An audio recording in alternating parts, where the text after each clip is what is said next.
Yeah, we always pick the same like colored bowls or cup thing.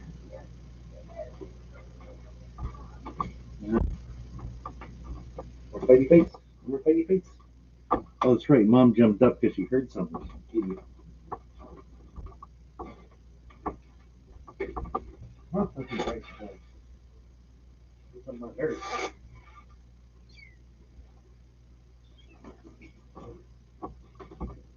All right, wake up here.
Good morning, babies.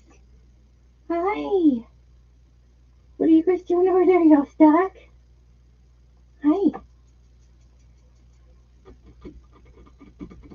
Hi. Good morning. Hi. How's a sweet little kitten, huh? How's a sweet little baby? Hi, Mina. Hello, little Mina. Oh, little belly scratches. Little belly scratches. Come here, Grace. Well, you two are stuck.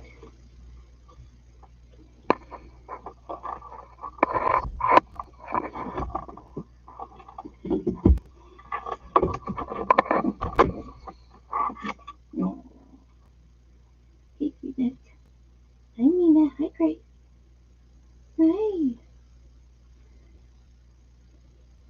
Hello, Socks. Hi, Bear. Are you stuck in the box? Bear. Are you stuck? Hi, Doc. Bear, are you stuck in the box? Oh, you guys are so silly. You're so silly. You're so silly. You are so silly. Yes, you are. That's ridiculous.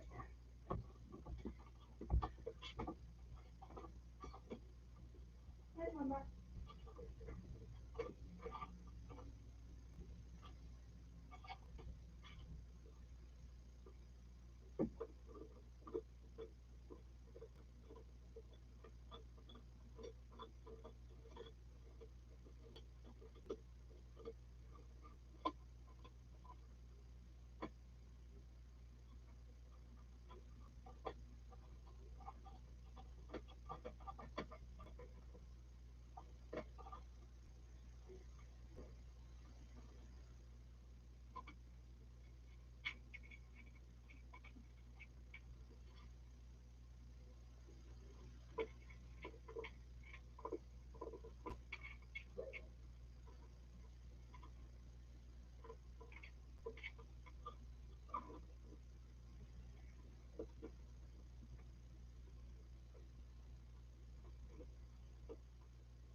Lebowski's getting. You're making soup now.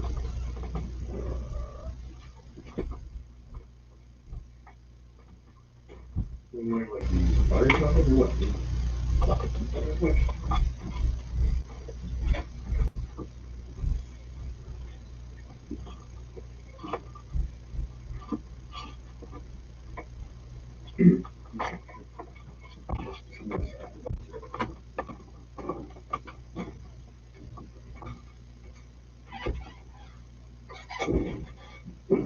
So guys,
hoping for.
Back to not fighting anymore.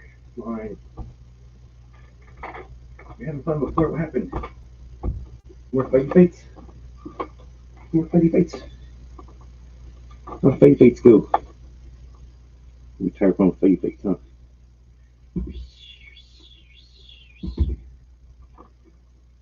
More kitties. Well, go in there then. All the attention. There. Purr.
But that changed after Reagan appointed a former investment banker named John Shad to a top enforcement job. He wanted companies to put less of their profits into reinvestment in wages, while more should go to investors. So in 1982, he changed the rules. For the first time since the 1930s, companies could buy back shares of their own stock for investors, and they didn't have to worry about the government coming after them. Buybacks were back. It was a really good time to be an investor. Investors wanted to keep that money flowing, so they changed the way that CEOs got paid. Instead of just earning a salary, CEOs could get a bonus if the company's stock price went up. The quickest way to raise the stock price was to do a buyback. So CEOs started doing them all the time. In 1982, the biggest American companies spent less than 1% of their profits on stock buybacks. By 2008, just before the recession, that share had jumped to 77%. Fast forward to today, and companies are spending 65% of their profits buying back shares of their own stock. The pay gap between American CEOs and their workers has grown from 15 to 1 to 220 to 1 in less than a single lifetime. You can see what a uniquely American phenomenon this is when you compare the compensation for General Motors CEO with her counterparts at Volkswagen in Germany and Toyota in Japan. And you can see part of the reason for this gap when you look at how much of their profits these three companies spend on buybacks. Volkswagen hasn't done any since 2012, and Toyota's biggest buyback years are roughly the size of GM's smallest. The more of their profits GM gave to executives and shareholders, the less was left over for reinvestment and for workers. In 2000, GM had the largest market share of any automaker in the world. By 2017, it had fallen to number 4, and as its market share shrank, GM shuttered plants across the U.S., and tens of thousands of workers had lost their jobs. For decades, this General Motors plant in Lordstown, Ohio, was the biggest employer in the county. It opened in the 1960s and started out making tank sedans and muscle cars. But when people's preferences changed or one model was discontinued, GM would retool the plant to make a different kind of car. And in 2015, GM promised investors another massive stock buyback. To cut costs, they started eliminating shifts at the Lordstown plant. Another cutback. The second shift will be dropped at $2. Where am I going to go? Everybody's going to find a place now. It is the end of the line for the General Motors plant in Lordstown, Ohio. The cuts come as the automaker is reporting a near record $12 billion profit last year. A few months after the GM plant closed down, the local supplier that built the rear suspensions went out of business.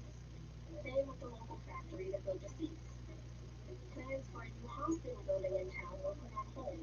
As paychecks dried up, a local restaurant closed its doors. Economists call it the multiplier effect.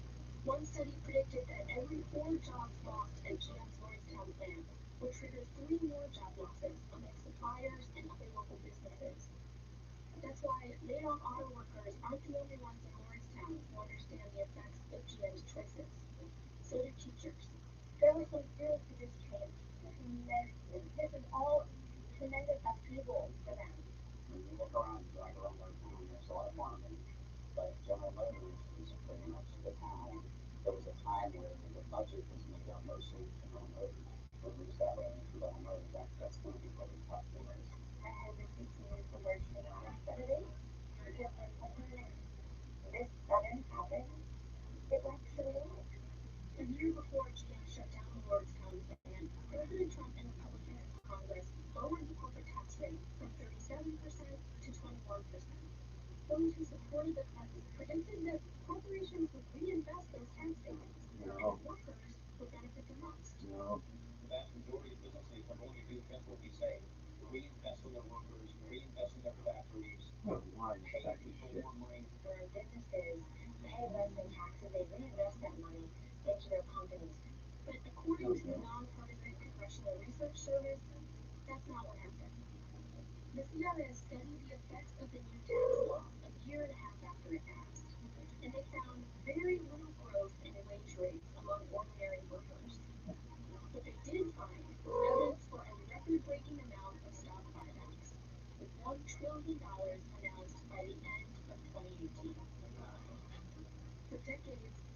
buybacks have been secretly reshaping the American economy, and now politicians are taking notice.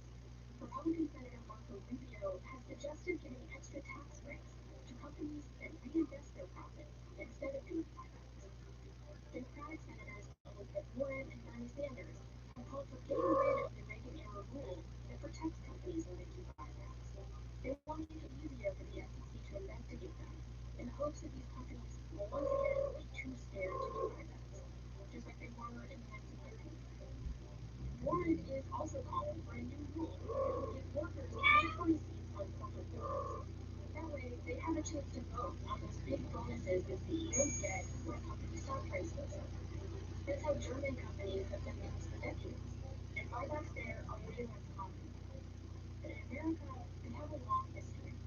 Buybacks began in the era when less than 1% of American population held nearly a quarter of its wealth. Today, buybacks are back, and the American economy looks a lot like it did in the 1920s. The question now is whether we want it to stay that way. Well, okay.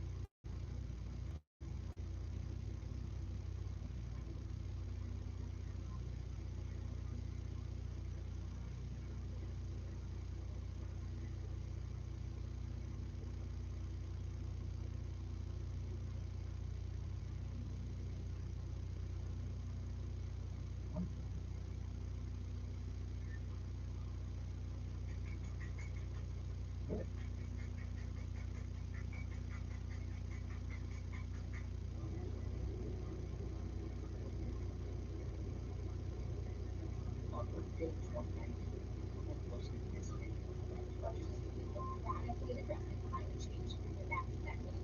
this is Kate Brand. She used to be Obama's chief sustainability officer. Now she works at Google as a global leader. JC, but even with Canadian grid pivot on raw materials and fossil fuels. Google's growth rate is using more energy every year. In 2012, just 34% of that power came from renewables. By 2017, they got that up to around 40%. They've also managed to lower their utility users. This can come from a branch of artificial intelligence called machine learning. A computer program takes in lots of data and trains itself to operate the centers as efficiently as possible. Gives energy use under given circumstances. And well, AI is in charge. The more data AI trains on, the better it gets at reducing energy use. But here's the thing. This same technology can be used to automate lots of other things, like fossil fuel discovery and extraction. And while Google is using AI to increase the efficiency of its operations, it's also using it to try and get as much oil and gas out of the ground as possible. In 2018, Google hired Darrell Willis, a veteran of British Petroleum, when he did new oil, gas, and energy division. Willis explained our plan is to be the partner of choice for the energy industry. We've already signed a deal with Total, one of the world's biggest oil companies, to develop AI that will streamline oil and gas exploration and production. And Google's not alone. Microsoft and Amazon are also teaming up with Intelligent.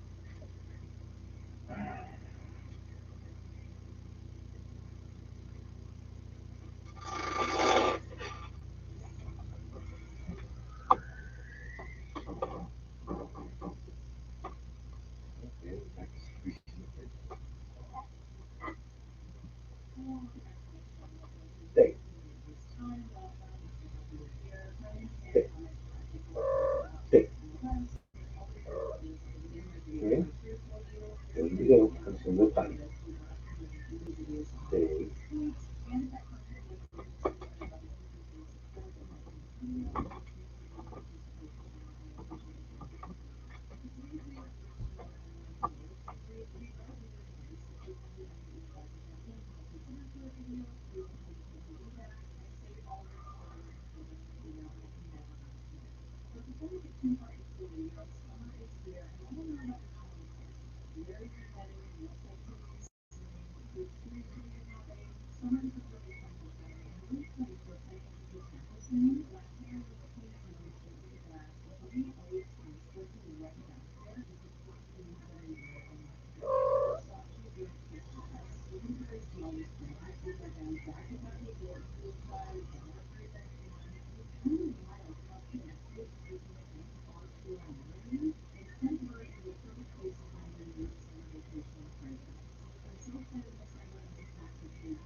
Yeah.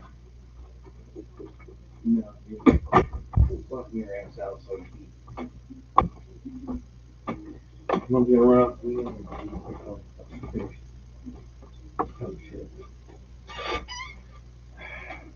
So fuel industry, big tech has entered the oil business.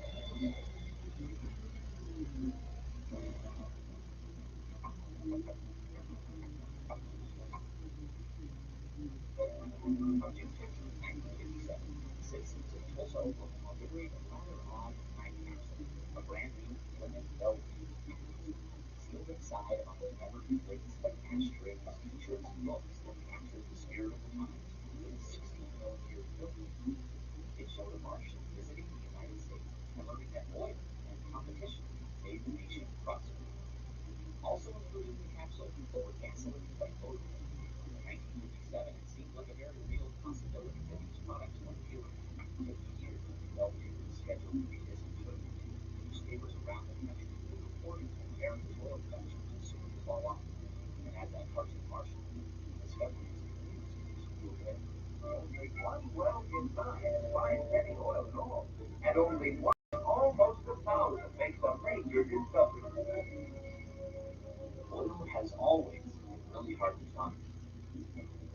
America's first oil well was drilled in 1859 near a particularly greasy creek in Pennsylvania. It was obvious there was oil seeping up from the ground here, but it took Edward Drake over a year and all his money to find the measly little pocket of black gold. Still, his discovery triggered an oil boom, and a Pennsylvania paper was soon explaining that the substance could illuminate, lubricate, make candles, and cure most diseases from which humanity suffers. Not all of that proved true, but 100 years later, petroleum had given the world fabrics, toothbrushes, tires, insecticides, cosmetics, weed killers, a whole galaxy of things to make a better life on Earth. And of course, fuel. The energy needs of the world have risen a lot since 1859, and from very early on there were fears that fossil fuels could meet this demand. In 1909, some thought oil and gas would run out around 1937. In 1937, U.S. oil supplies were supposed to disappear by 1952, and so on, as fossil fuels became more and more essential in everyday life. Predictions of a crash kept coming, but somehow the oil kept flowing. I couldn't imagine how this ever-increasing supply of oil was achieved until I found out that there's not just one, but thousands of oil companies, all competing with each other to discover and develop new sources of oil. From the earliest days, competing companies invested in better technology to extract fossil fuels, better drills, better pumps, and they developed better techniques for finding new oil reserves, needing seismic vibrations to see underneath the ground, using satellite LiDAR to reveal hidden structures, detecting subtle changes in the Earth's gravity and magnetism. Thanks in part to these advances, by 2007, when a very rusty Belvedere was exhumed, global oil production was still on the rise. In the US, it did look like oil was finally petering out until investment in new technology, fracking in horizontal wells and vast shale formations, brought it roaring back. Today, once again, if we just rely on current reserves and current tech, oil production will start to falter.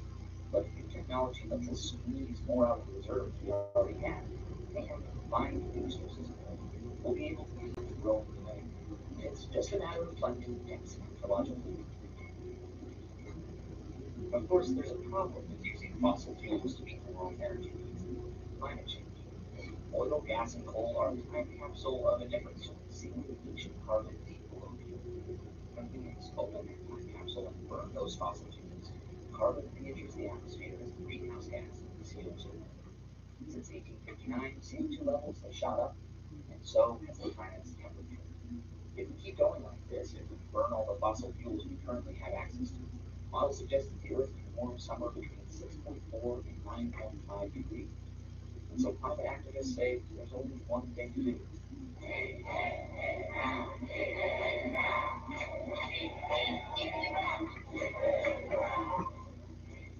That's easier chanted than done. Currently, the world relies on fossil fuels for 85% of its energy. Keeping it in the ground will require a huge shift to renewables and lower energy use in general. And big tech companies have publicly rushed to be part of this effort.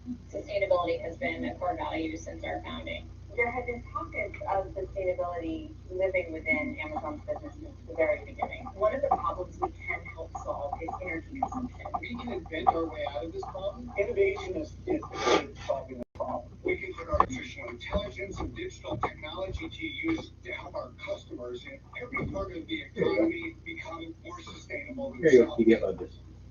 It turns out that same artificial intelligence technology is just what oil companies need to stay profitable. See, the fossil fuel industry has asked lots and lots of oil data as they map Earth's crust in search of reserves. Take this patch of ocean floor in the North Sea. In 1989, the Dutch geologists painstakingly mapped the different rock layers using seismic scans. Researchers at IBM recently put all that seismic data into a machine learning algorithm. After about 10 minutes of training, the AI was able to label the rock layers nearly as accurately as human experts. Another group at Georgia Tech used machine learning to quickly identify structures important to oil discovery. You can imagine how an AI could train itself with all kinds of data and pinpoint the best places to drill. And once drilling begins, AI can streamline extraction and make it cheaper. That kind of efficiency can help the oil and gas industry compete with renewables. And so it's no surprise they spent an estimated $1.75 billion on AI in 2018. Google, Microsoft, and Amazon are competing for a piece of that. Google has signed agreements with several fossil fuel companies. Microsoft has teamed up with Exxon and Chevron and just hired Darrell Willis away from Google. Amazon, who already provides cloud services to BP and Shell, is marketing its ability to accelerate and optimize exploration, drilling, and production of oil and gas. While they talk up their commitment to sustainability, Big Tech is making sure the world can keep burning plenty of fossil fuel. And if you have both of these things, any goal is possible. It's Destination Unlimited.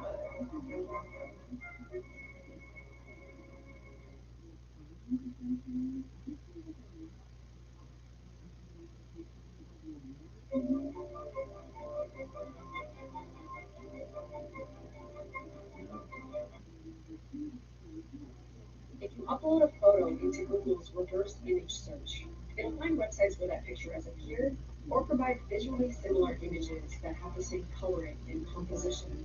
The leading search engine in Russia called Yandex has reverse image search too, but it doesn't work the same way.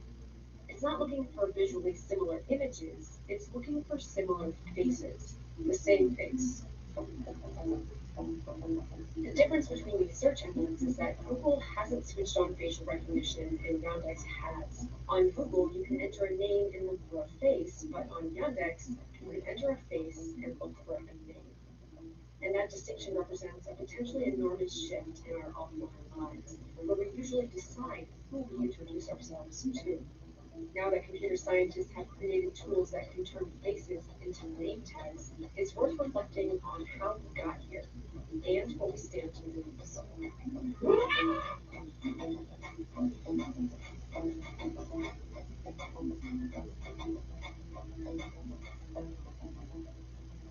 A computer's facial recognition system has broadly the same components as your own facial recognition system. You see someone with your eyes, your mind processes the features of their face and recalls their identity from your memory.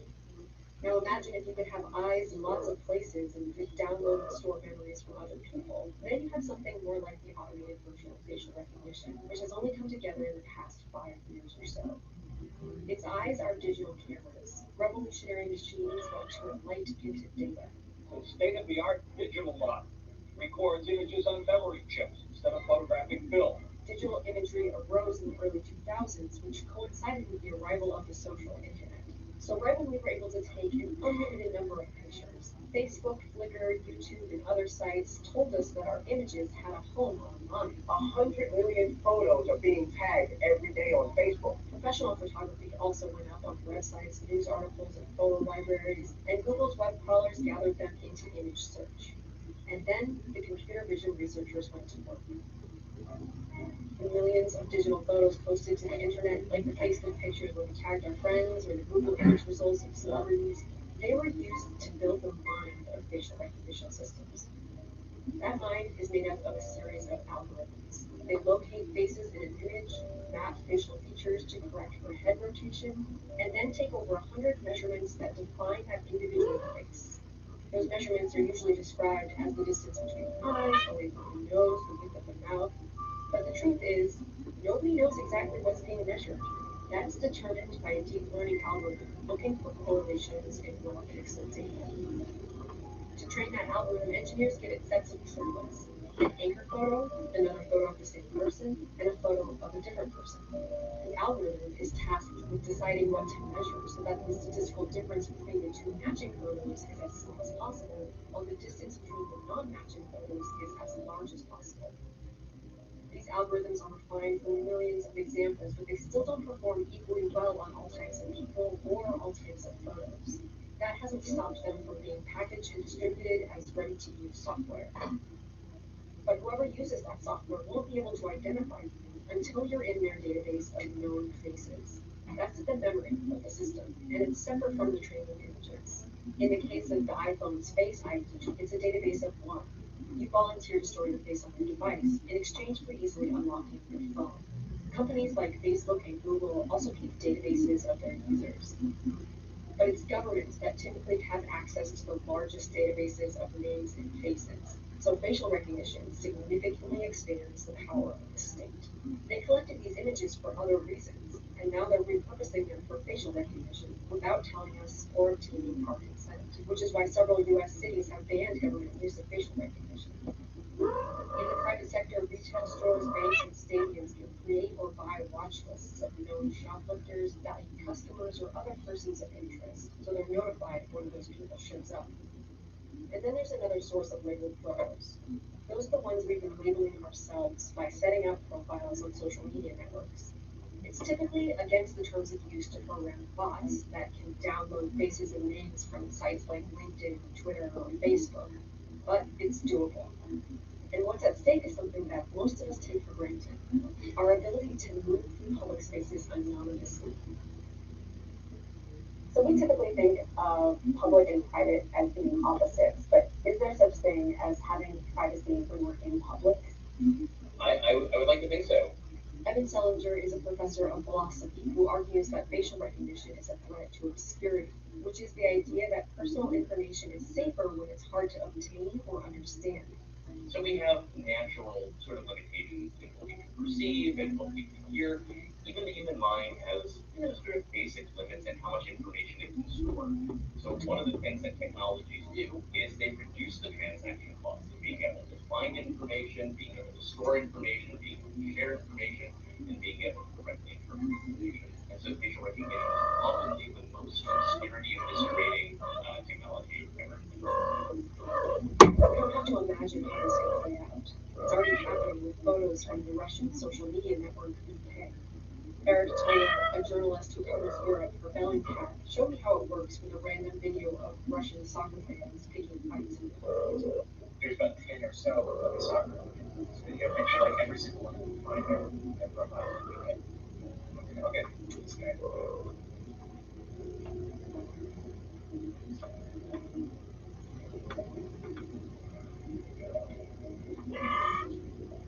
Okay, so yeah, here's the first result. It's got, so you click the photo here, it'll take you directly to the photos.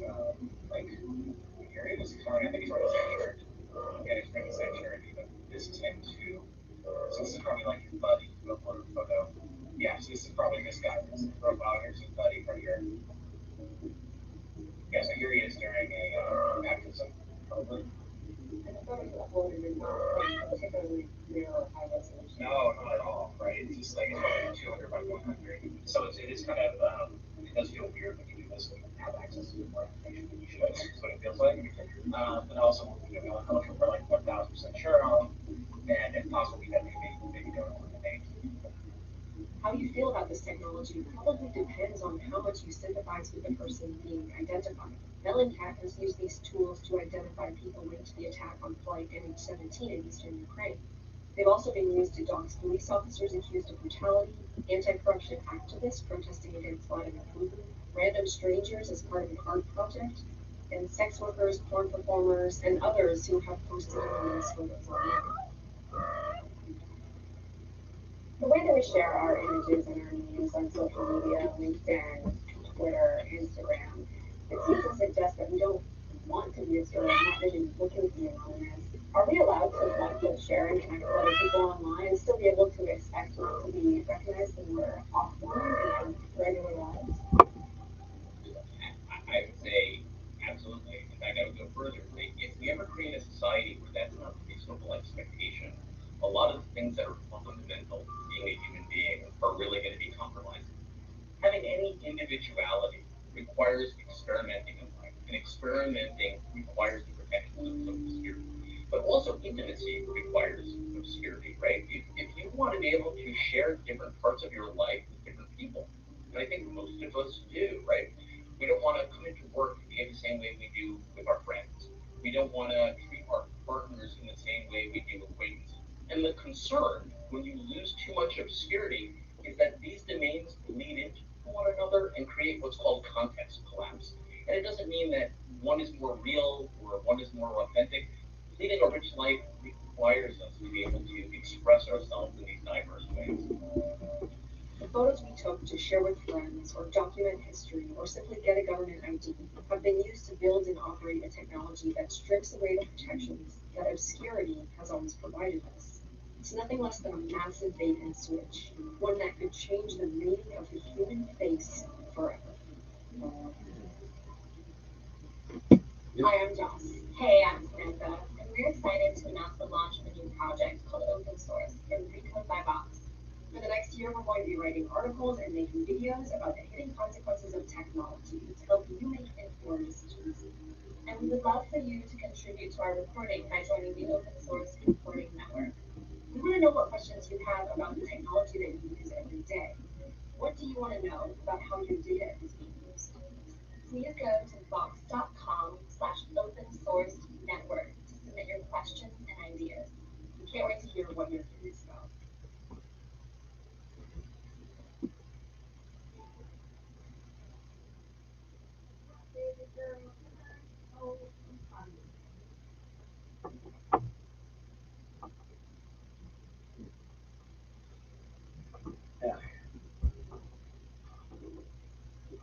See how the club is. Oh, they're like, it'll be very fine. She's up on top of her, feeding all of them like that. Of course, then I get up and go to the bathroom, and she's like, "Oh, you jumped out." One, two, three. She jumps out and follows me. Hi, Bear. I'm going to the bathroom, thinking, "Oh, I must have some kind of treat or something for her." There you are. You're hiding in the hidey hole. All four of you. Yes. Good morning, guys. Look at those ears. Yes. They're so cute. Ah. Hi, Socks. You gonna be Petra's kitty, huh? Yeah. She's already had breakfast twice this morning. I think she's fine. Come on. Come on. Come on. You little rascal. So we put you down, back down where you belong. Okay. Here you go. Oops. Hi. Yes. All four of you. Make noise too, don't you? Well, looks like they're eating some of the food. Get up, Pumpkin. You feed them until I give them movement. Since I go to get some. No.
gotta come here and see what they're doing across the street. Like tearing some apart.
Face, baby face. Face, face, face.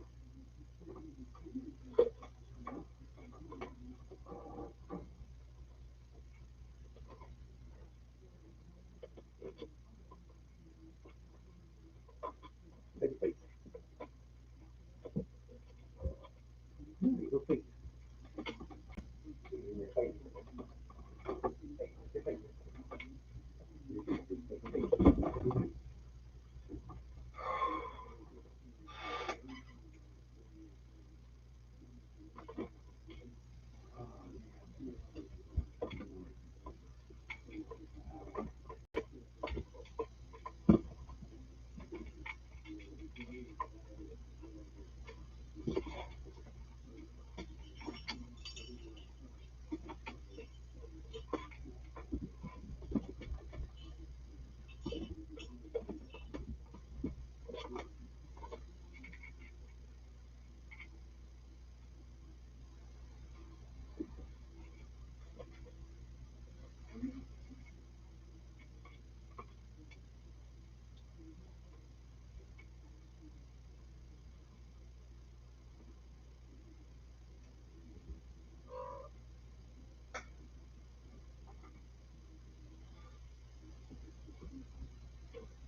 God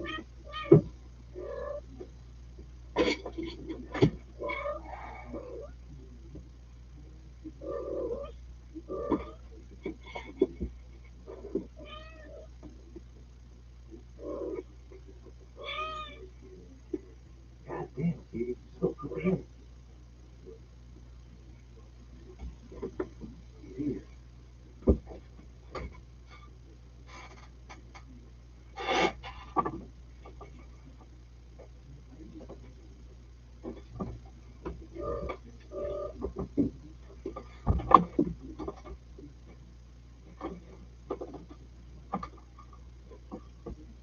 Little kitties. Stinky stinkies. Stinky kitties. Wow.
Nope, they were being great.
went from here. And it's everywhere. According to some of the reports, there was a close encounter of the third kind. It sounds like a B science fiction movie. It does, but there they were. And they went from here. It does, but there they were. It sounds like a B science fiction movie. It does, but there they were. And they went from here.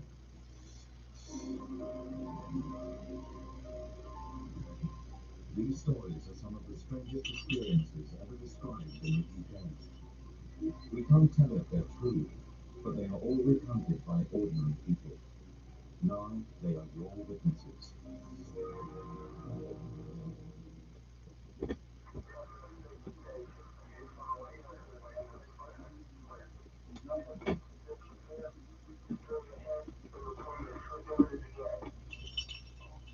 This unique audio recording is of conversations between US Air Force soldiers and their superiors as they investigate a series of strange lights in the UK's most outstanding and controversial UFO encounter, the Rendlesham incident.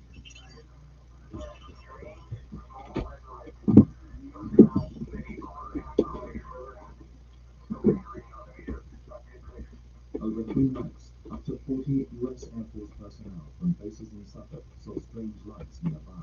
There are many conflicting accounts and interpretations of what actually happened in the forest. Even those who believe that something unusual happened do not all agree. Former Airman Barry Warren was one of the witnesses who came forward. On December 28th, 1980, at that period in time, I was a security space commander. That was, and I had a secret clearance. I was an Army first class, and I was assigned B flight. That night, I showed up at 11:30 on the Templar's flight on the guard line. I was in a 5-man group. I was told to move off into the forest. The big event took place on the 9th, 28th, and early morning of the 29th of December. This is when the huge spaceship landed. It was about 30 foot wide and multiple colors, sort of spinning, if you like. And there were about 30 to 40 witnesses in this incident. The first 2 witnesses who were involved in this incident were told to go out to investigate lights in the forest. First thing I saw was a giant, probably 50 foot across diameter, yellowish green translucent object on the ground. It was probably a foot in height. It was attached to the ground. It was hovering above it, but had shape and definition. You could see through it at times periodically, and the lights went from green to yellow to mist. That's all I can describe it as. It was like a platform, but fluid. Beyond all this was a fun house. There was a light on the second floor, a car in the driveway, and there were people probably outside watching the sunset. We do have evidence that this is the first incident took place because we've got photographs of the landing site. Also, a patrol went out following this and took radiation readings. On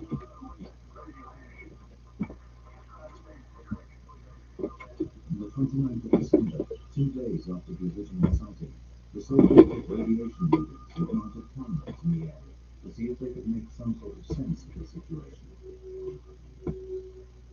To my right, there was a motion picture camera on a tripod, and someone else had, at that time, a video camera filming everything that I described.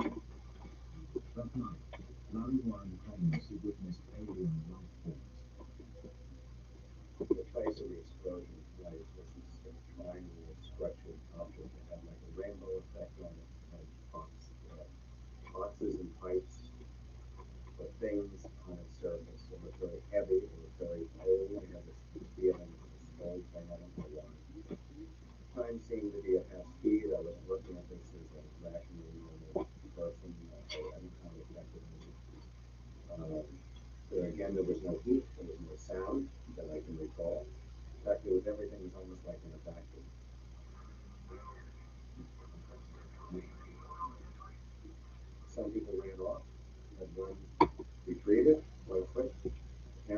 loneliness to hold on up. Some people just stayed in place. Others were probably shocked.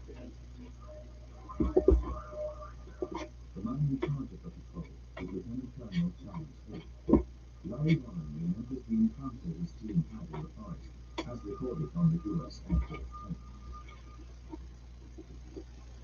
Alex Cade actually describes the beginning of this event. He was seen from about 200 yards away from the tree, when a red light comes on and this something explodes, and that's what they were seeing as they were moving through the forest.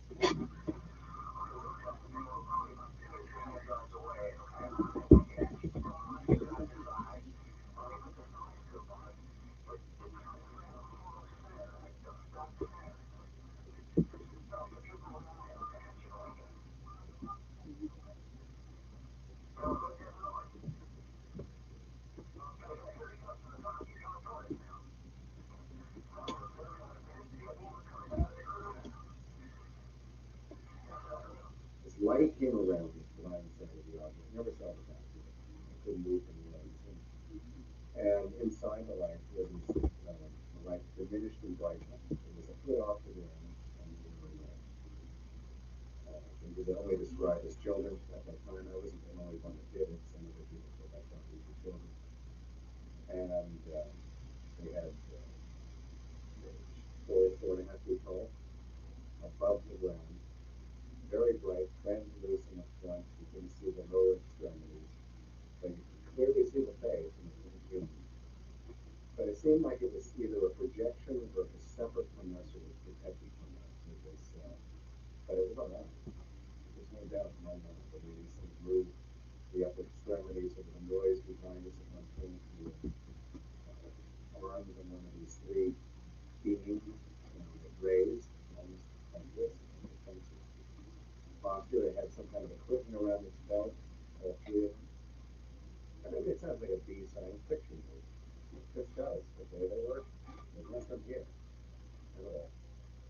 According to some of the witnesses, there was a close encounter in the third time. There was actually beings who were translucent. They were almost human looking, but translucent. The witnesses were absolutely in terrible states. I mean, these are military men.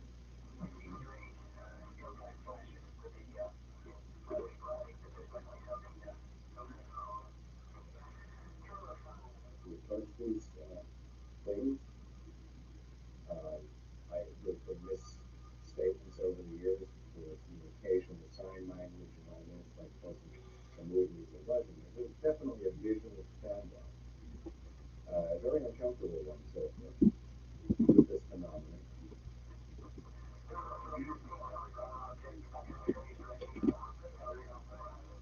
Some of the other people were totally covered, like everything they knew.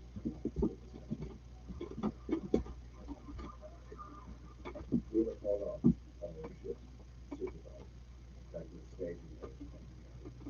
And it seemed the lower ranking guys were called off too. So I gladly left. I looked over my shoulder, my left shoulder as I was going over the noise. And this face-off was still going on this field called Cape Green. And I'll never forget it. And there it was. We got back to the vehicle, and yeah.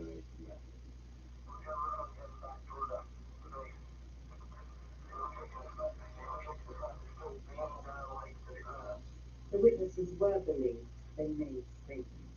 The British crews were also called out where the UFO had landed, and they found 3 indentations in the ground, which were photographed.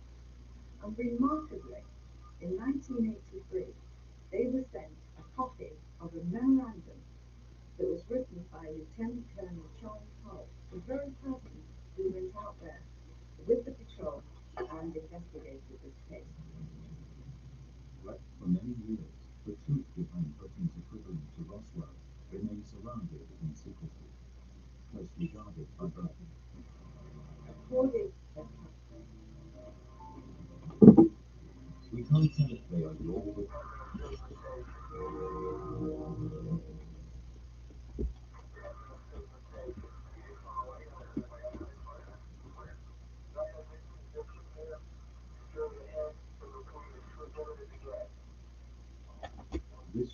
audio recording is of conversations between U.S. Air Force soldiers and their superiors as they investigate a series of strange lights in the UK's most outstanding and controversial UFO encounter, the Rendlesham incident.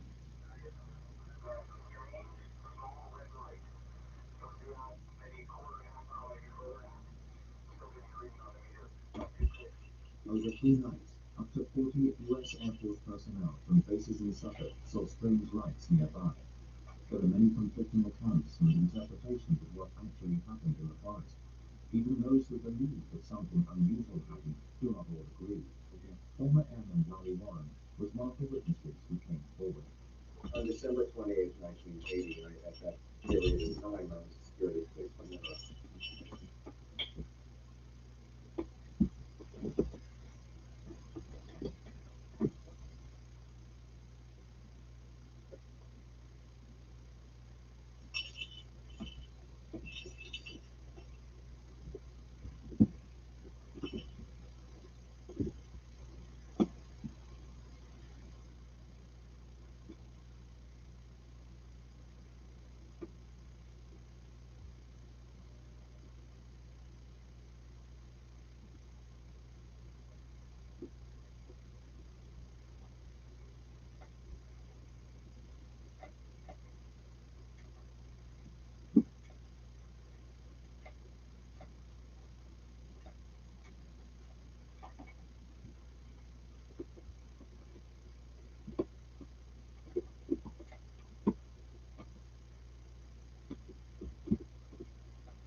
Oh, yeah.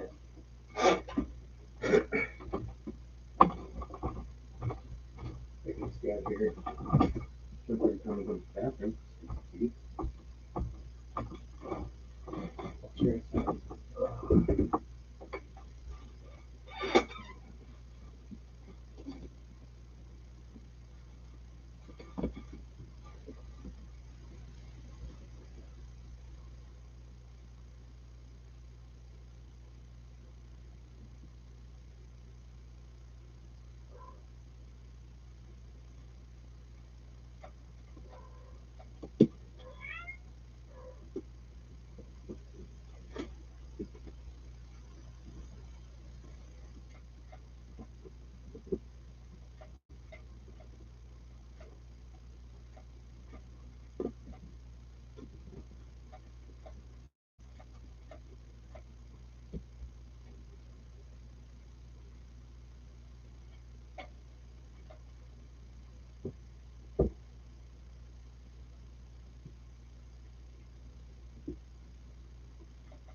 You want their key?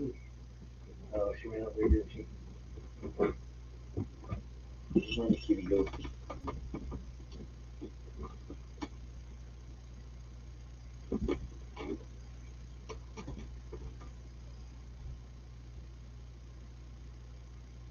Damn, kitty snake.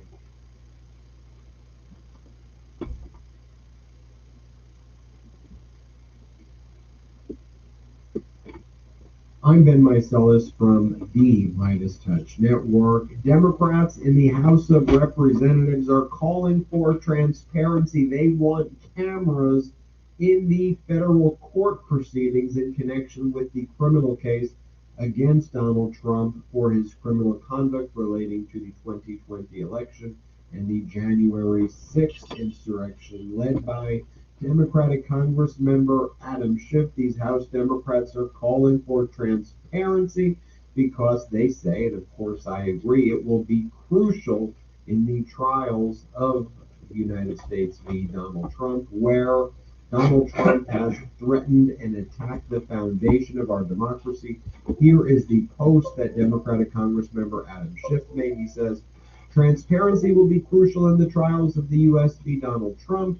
It's why dozens of my colleagues join me today in urging that these proceedings be broadcast for the public. If the American people are to accept the outcome, it will be vitally important for them to witness as directly as possible the full facts and evidence. The same way the January 6th committee proceedings were public and how important that was. Sunshine is the greatest disinfectant, and oh, do we need sunshine in this case. I will talk about in just a moment that unlike many state court systems, federal courts generally ban cameras in the courtroom. The federal administrators who oversee the administration of the federal courts and the various judicial conferences have debated and have had studies and working groups about having cameras in the courtroom, and over the years they've rejected it, but that could be changed if the Chief Justice, John Roberts of the Supreme Court, were to implement another rule, or if Congress were to pass a law. And more on that in a moment, because back in April of 2023, there seemed to be, not too far long ago, you had even MAGA Republican Senator Chuck Grassley was saying that he wants cameras in federal courtrooms for transparency. I think the MAGA Republicans were doing it because they were trying to spread their conspiracies about the January 6th insurrectionists, but Democrats like, there ain't nothing to hide there. Bring cameras into the courtroom. Bet we agree with that. Here is the letter sent by Democratic Congressmember Adam Schiff to the Administrative Office of the United States Courts, written to the head judge who oversees the administrative courts, Judge Maskoff, and the letter from Schiff and the Democrats state the following. Dear Judge Maskoff, we are writing to request the Judicial Conference explicitly authorize the broadcasting of court proceedings in the case of United States of America v. Donald J. Trump. It is imperative the conference ensures timely access to accurate and reliable information surrounding these cases and all of their proceedings, given the extraordinary national importance to our democratic institutions and the need for transparency. As the policy-making body for the federal courts, the Judicial Conference has historically supported increased transparency and public access to the court's activities. I'm not sure I agree with Adam Schiff there, but to do that, but I think that they usually have rejected transparency, much to my disappointment. But I'll go on. Given the historic nature of the charges brought forth in these cases, it's hard to imagine a more powerful circumstance for televised proceedings. If the public is to fully accept the outcome, it will be vitally important for it to witness as directly as possible how the trials are conducted, the strength of the evidence adduced, and the credibility of witnesses. We urge the conference to take additional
steps, including live broadcasting, to ensure the facts of this case are brought forward, unfiltered to the public, and is signed by Democratic Congressman Adam Schiff and various Democrats. Dozens of them were also signed on to this letter. No word back yet from the Administrative Office of the United States Courts. But look, this is what Trump's lawyer, John Lauro, said back in July 21, 2023. Trump's new attorney, according to Caitlin Collins, when Trump's new attorney, John Lauro, was hired, he said that the first thing he's going to ask for are cameras in the courtroom, quote, and I would hope that the Department of Justice would join in that effort so that we can take the curtain away and all Americans can see what's happening.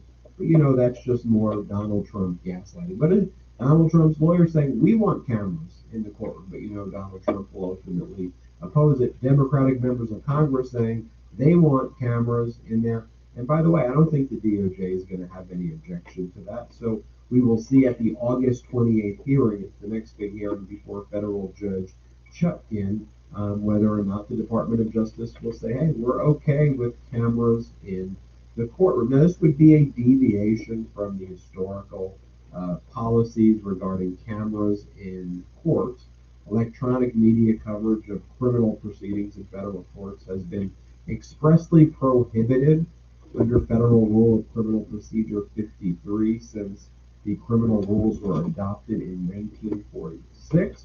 Rule 53 states, except as otherwise provided by a statute or these rules, the court must not permit the taking of photographs in the courtroom during judicial proceedings or the broadcasting of judicial proceedings from the courtroom. There are some exceptions where a judge may authorize broadcasting, televising, recording, or taking photographs in the courtroom and in adjacent areas during investive, naturalization, or other ceremonial proceedings only. A judge may authorize such activities in the courtroom or adjacent areas during other proceedings or recesses between such other proceedings only for the presentation of evidence, for the perpetuation of the recording of the proceedings, for security purposes, for other purposes of judicial administration, for the photographing, recording, or broadcasting of appellate arguments, or in accordance with pilot programs approved by the Judicial Conference. And there have been some pilot programs, for example, in the Ninth Circuit, where cameras have been allowed in certain civil cases, but there really isn't any widespread adopted policy for cameras to be allowed in the courtroom. But again, that could change by statute. And so one thing that could happen, for example, is if a law is passed in the House of Representatives and the Senate, and back in April of 2023, there was a bipartisan group of senators who were talking about cameras in the federal courtrooms, and even Senator Chuck Grassley, a Republican from Iowa, he's someone who's championed legislation to end the court system's camera prohibition. And he said, I think it's just a matter of getting it on the agenda and it will become law. But look, you ultimately know when push comes to shove, this isn't gaslighting by MAGA Republicans. They say this, but what they'd rather have is like this. John Lauro, the attorney for Trump, this was his Sunday schedule. He did this week, Meet the Press, State of the Union, Face the Nation, Fox News Sunday. This goes on all of the time. I want to hear from Neil Katyal. I think he's a great lawyer, former principal solicitor general at the DOJ, argued the independent state legislature doctrine case and won that one, and an incredible win for democracy. Here he is on MSNBC saying that he believes that this should be televised.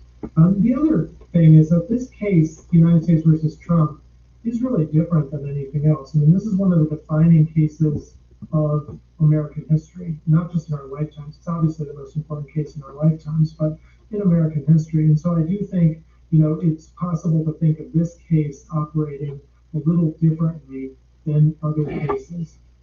And, the concern on the other side, I think the best argument is, well, if you look at, for example, the O.J. Simpson trial, there was a lot of, lack of decorum around the courtroom proceedings, and television and televising those proceedings may have contributed to that.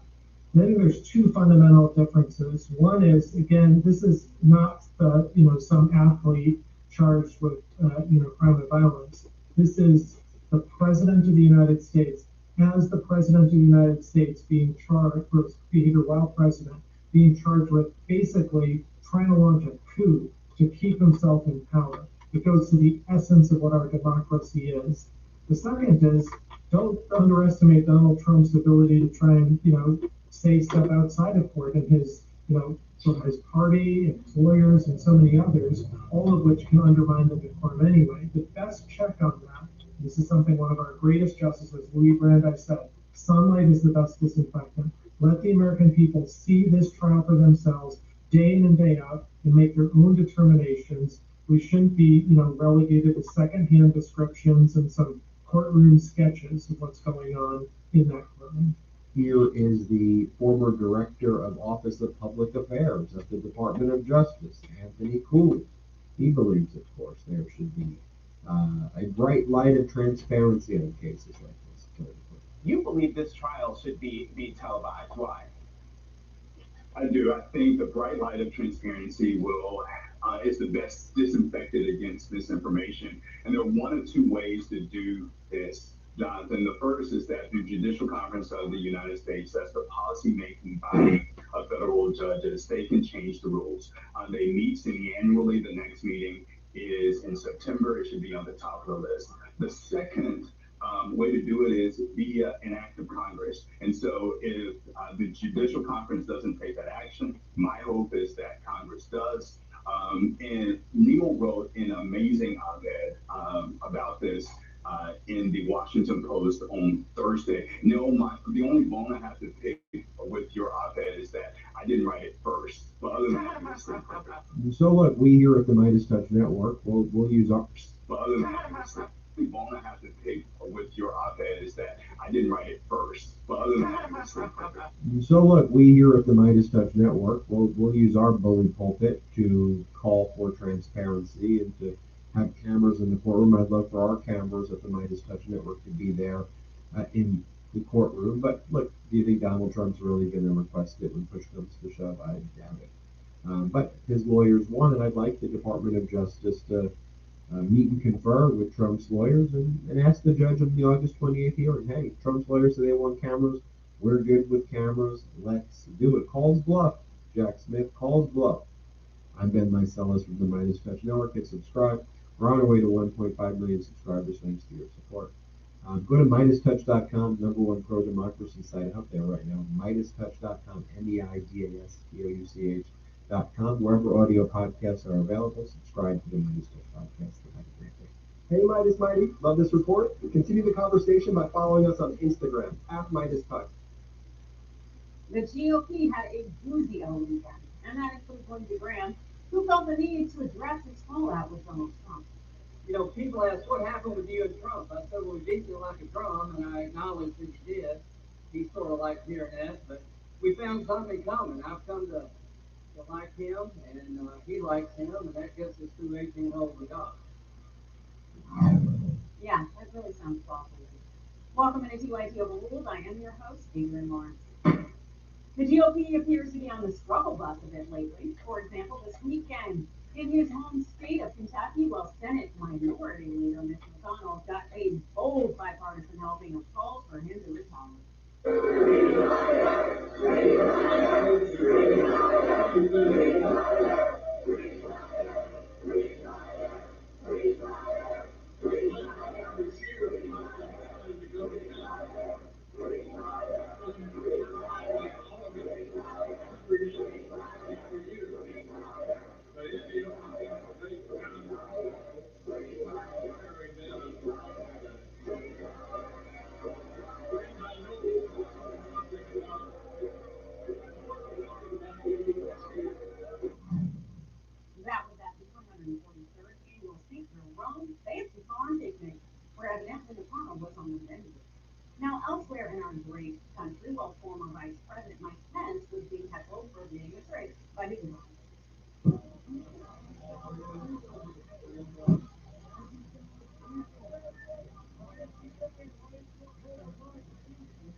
have?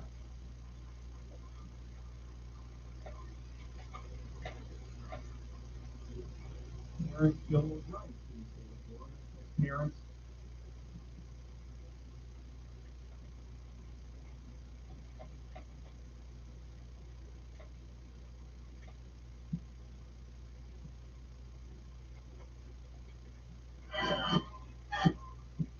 All right, let's see. There we There's really nothing authentic about that man. But then again, there's not really much authenticity to Lauren Boebert, who continues to insist that her and Trump had a right to try to overthrow the government. We were doing our role. We were not rubber stamping states that we saw massive irregularities in the voting, where tens of thousands, hundreds of thousands of ballots were mailed out illegally. It is illegal for states to change election laws.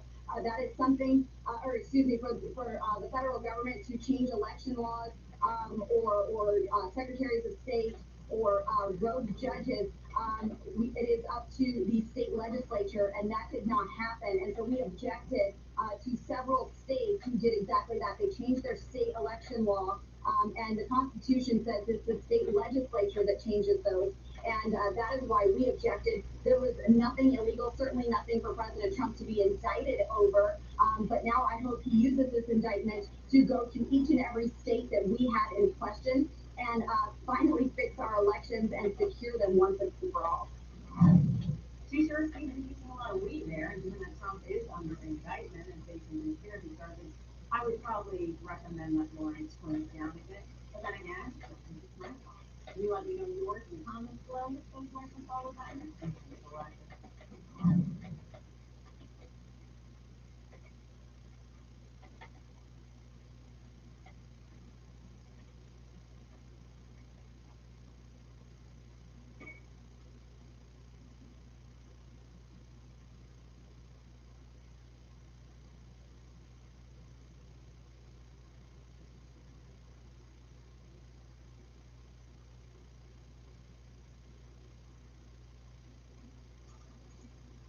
On January 10, 2023, officers in Lakewood, Ohio, responded to a CVS on Clifton Boulevard, following a report of a disorderly woman.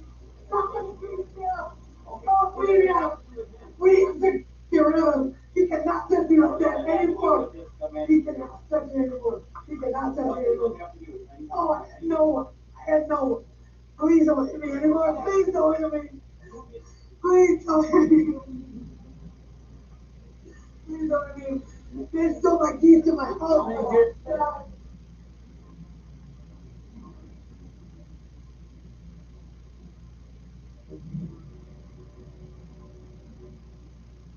Before the officers arrived, CCTV footage captured the suspect shouting and acting aggressively with staff.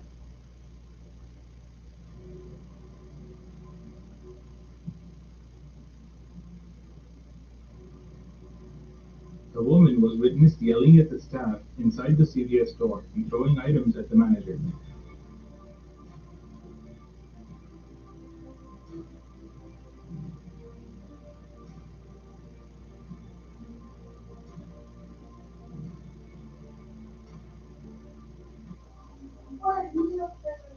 Please don't leave me alone. He's gonna kill me. Please don't leave me alone.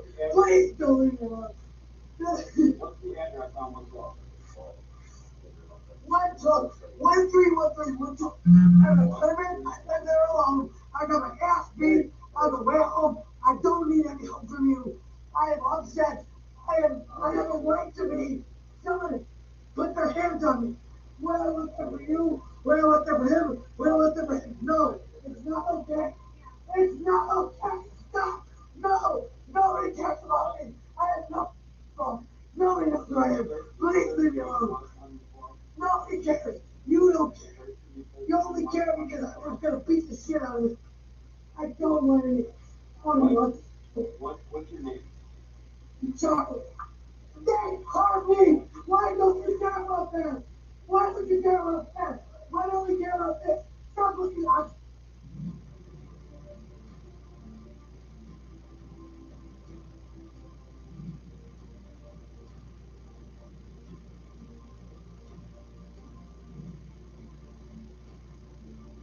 The suspect began throwing objects across the counter, including a cactus plant in a ceramic pot, nearly hitting the manager.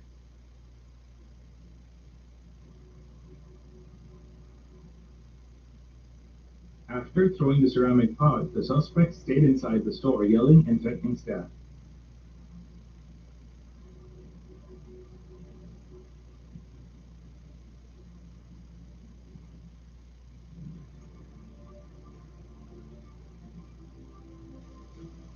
The manager was not hurt in the incident, but wanted to press charges against the suspect.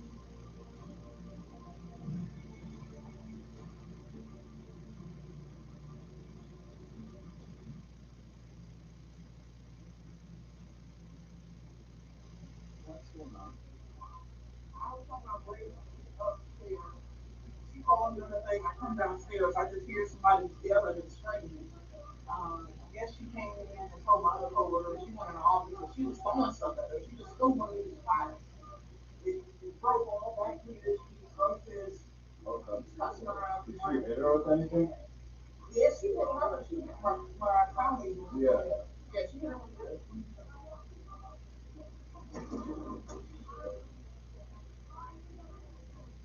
You gonna have her come down? Oh. What's your name? Chocolate. Not yet. I don't wanna go. Yeah, we got early. They called me. Why don't you care about that? What? Why don't you care about this? Stop looking. I fucking know you. I'm not doing anything to her. Because I'm gonna stop resisting. No, bro. Bro. I was talking to you got me. I'm right here. What's going on? I'm upset. So it hurt me. Drink a fight. No idea what. Take off on you. What do you want? Oh, yeah, you're gonna at least put a kick on the fucking ground. You're gonna at least give me up. Give me up. I'm literally asking for help and I've been handcuffed. I have a house. I have somewhere to go. Nobody cares about me. Everything got me off. Nobody cares about me. You don't care about me. You don't care about me. I don't want to. Oh, stop. I want to stop. Stop. Stop. Just stop. I'm going to put my hand in the shop. Well, we're done talking. Please, I can't see that you're not talking. Nobody wants to talk. Hey, all that I want is all you guys want to do. Okay, go ahead. Finish the show, so everybody. The way someone's not talking to me, someone's not talking to me, someone's not hurting me. Oh, man. I got the patrol car. Just for a little bit. So. No process. She assaulted an officer.